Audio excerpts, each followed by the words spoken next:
Galbay pinjol bisa diproses ke jalur hukum sampai bisa dipenjara. Nah, sangat banyak sekali ya isu-isu tersebut atau berita-berita tersebut, dan banyak sekali dipertanyakan oleh nasabah-nasabah yang galbay karena merasa ketakutan ketika galbay dipinjol, apalagi pinjol yang legal.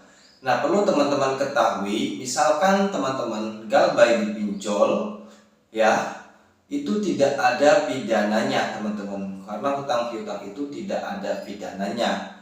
Nah, seperti teman-teman ketahui ya, ketika kita mau mengajukan pinjaman online di aplikasi pinjaman online, ya, kita perjanjiannya itu hanyalah per data saja ya, data pribadi kita seperti KTP dan yang lainnya. Perjanjiannya itu saja jadi jaminannya ya, tidak seperti bank yang ada jaminan seperti rumah ataupun kendaraan ya, tidak seperti itu kalau pinjol ya, tapi hanyalah per data saja.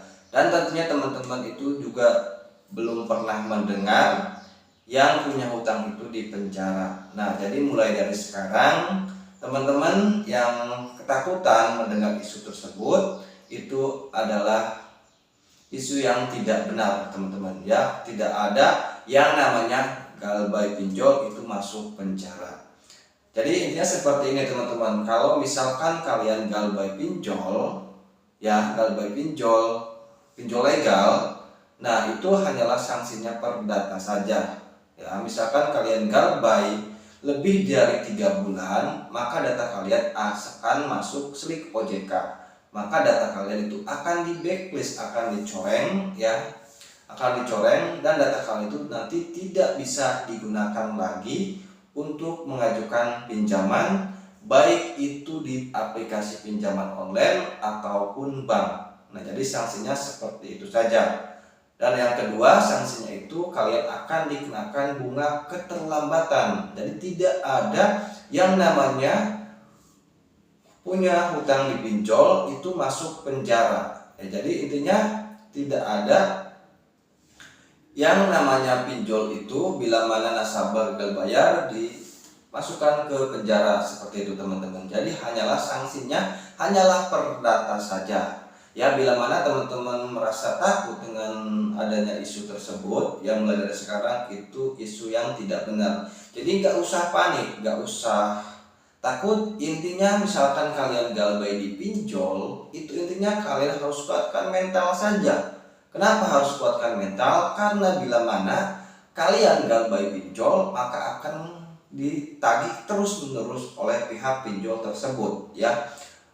Nah, untuk awal-awal biasanya pinjol itu telepon terus-menerus ya tanpa henti, dari mulai jam 8 sampai jam 8 malam ya, sampai jam 8 malam teman-teman ya, untuk aturan terbaru ya di tahun 2024 ini ya. Nah, bila mana kalian tidak bayar sampai berbulan-bulan, nanti itu terannya akan berkurang.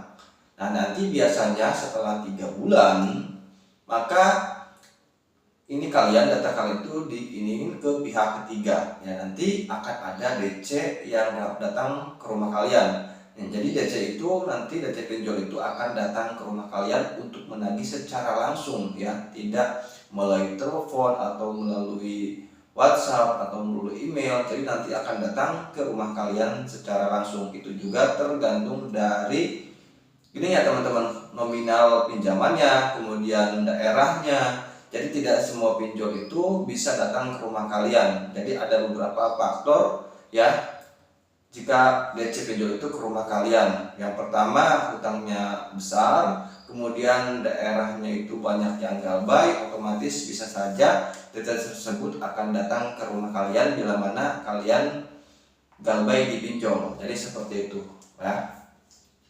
Jadi intinya gak usah takut teman-teman, misalkan kalian galbay dipinjol itu intinya tidak ada pidananya, apalagi dimasukkan ke penjara teman-teman. Jadi sanksinya hanyalah perdata saja dan kena bunga keterlambatan. Nah, tetapi untuk sekarang ini ya, saya mengalami sendiri teman-teman ya. Saya galbay di salah satu pinjol legal ya, baru 1 minggu Galbay itu saya sudah diinformasikan mau ada DC lapangan ya, karena data saya sudah dialihkan ke pihak ketiga katanya seperti itu. Nah tetapi itu hanyalah ini saja teman-teman, hanyalah gertakan saja. Jadi intinya supaya kita secepatnya bayar gitu kan, yang punya tanggungan atau punya kewajiban membayar gitu kan, seperti itu. Nah itulah hanyalah gertakan-gertakan saja dari DC pinjol ya sebelum datang ke rumah kalian.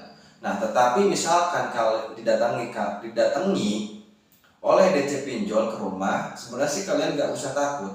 Kalian tinggal ngomong apa adanya. Memang kelihatan sangat mudah sekali, tetapi kalau kalian melakukan dengan baik dan kalian tenang, tidak takut, mental kalian sudah kuat, maka kalian itu tidak akan takut sama yang namanya DC. Ya, DC juga tidak akan memaksa benar-benar kalian harus bayar di hari itu juga pas mereka datang. Bila mana kalian kondisi kalian itu benar-benar tidak punya uang dan tidak mampu membayar tagihan yang ada di pinjol. Ya, biasanya pinjol itu datang sampai 3 kali teman-teman. Ya, sampai 3 kali. DC pinjol itu datang ke rumah itu sampai 3 kali. Nah, tetapi bila mana kalian tidak mau menemuinya, misalkan mental kalian belum kuat, itu tidak apa-apa. Lagian tidak diwajibkan seorang nasabah yang Galbay itu diwajibkan untuk ketemu DC pinjol ya, tidak ada undang-undangnya juga, tidak ada aturannya yang diwajibkan seorang nasabah yang Galbay harus menemui debt collector atau DC pinjol gitu kan. Kalau kalian tidak mau menemui ya sudah, nggak apa-apa teman-teman ya. Ya intinya seperti itu. Kalau Galbay pinjol itu kuatkan mental. Takutnya kalian berpikir, oh aku malu ya dan aku punya utang di pinjol, tetangga saya gitu kan bisa tahu nih, kan kalian pasti malu kan. Intinya sebenarnya sih kalau kalian Galbay pinjol ya, intinya kalian kuatkan mental saja. Intinya masa bodoh saja, mau orang yang tahu itu bagaimana responnya kepada kalian, itu intinya masa bodoh. Intinya kuatkan mental, jadi nggak usah takut. Jadi kalau kalian melakukan tidak kuat mental ya, tidak bertanggung jawab gitu kan. Kalau misalkan ada ini gitu kan, merasa takut terus, bukan merasa bertanggung jawab, merasa takut terus ya, maka hidup kalian itu tidak akan tenang ya. Jadi intinya seperti itu. Intinya kalau misalkan Galbay pinjol itu sih sebenarnya intinya kuatkan mental saja. Jadi kita itu harus menerima resikonya ya. Jadi intinya harus siap-siap mental kita teman-teman, supaya tidak ngedown. Karena banyak sekali nasabah pinjol yang Galbay itu sampai melakukan hal-hal yang tidak diinginkan teman-teman ya. Bahkan ada yang sampai bunuh diri lah seperti itu, karena tidak kuat dan takut sama DC-nya biasanya, dan malu gitu kan, seperti itu. Nah intinya ini jangan sampai terjadi pada kalian ya. Intinya kalau Galbay pinjol itu sebenarnya sih aman. Kalau dari segi hukum itu aman teman-teman ya. Kalau masalah dimasukin ke penjara itu sangatlah tidak mungkin ya kalau Galbay pinjol. Tetapi kalau data kalian itu pasti ya teman-teman, kalau kalian mengajukan pinjaman online, aplikasi pinjaman online legal, data kalian akan masuk slip OJK, akan di blacklist oleh OJK, dan kalian tidak bisa mengajukan pinjaman lagi di baik itu di pinjol ataupun perbankan lain ya, seperti bank ataupun perkreditan juga seperti itu. Jadi resikonya seperti itu saja. Jadi mulai dari sekarang kalian gak usah takut ya kalau kalian Galbay pinjol ya. Jadi intinya tetap tenang, kuatkan mental, dan berusaha bagaimana supaya teman-teman itu bisa terlepas dari yang namanya pinjol ya. Oke, terima kasih sudah menonton. Semoga video ini bisa bermanfaat bagi teman-teman, khususnya yang sedang Galbay pinjol ya. Semoga dimudahkan rezekinya, dilancarkan rezekinya ya, dijauhkan dari yang namanya hutang piutang. Oke, mungkin itu saja dari saya. Semoga video ini bisa bermanfaat.